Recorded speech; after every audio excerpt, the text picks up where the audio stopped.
Il y a quelques semaines, Apple nous présentait lors de sa conférence l'iPhone XR, un smartphone revendiqué comme plus abordable mais qui fait quelques concessions par rapport à son grand frère, l'iPhone XS.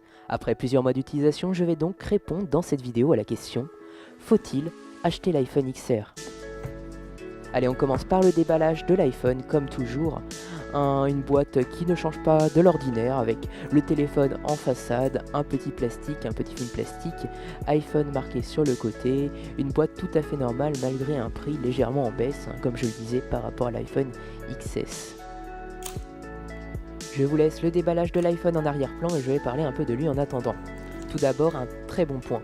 Il embarque la même puce que l'iPhone XS et l'iPhone XS Max, la puce A12. Et ça, c'est un très bon point. Apple a choisi de ne pas faire comme l'iPhone 5C qui avait un processeur de l'an passé. Je possède l'iPhone XS Max et niveau puissance, on voit vraiment pas la différence. Ils sont tous les deux hyper puissants. La plus grosse différence avec les iPhone XS et XS Max concerne l'écran. En effet, l'iPhone XR possède un écran LCD, oui, un simple écran LCD, appelé par Apple Liquid Retina. Les iPhone XS et XS Max donc possèdent un écran OLED. Et donc un écran LCD en 2018 sur un smartphone à plus de 800 €, c'est vraiment pas ouf. Certes, il est de très bonne qualité, mais quand même. En revanche, les accessoires, comme on peut le voir sur ce plan, ne sont pas différents de l'iPhone XS, et heureusement.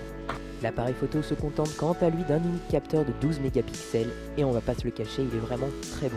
Il permet de faire des photos en mode portrait, moins abouti que l'iPhone XS, mais très propre.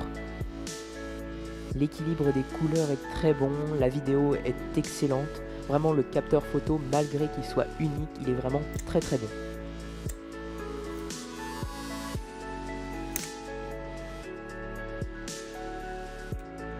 Niveau design, j'adore les couleurs, je trouve qu'elles ont vraiment bien été choisies par Apple. On regrettera simplement les bordures de l'écran qui sont un peu épaisses et bien plus épaisses que celles de l'iPhone XS et l'iPhone XS Max.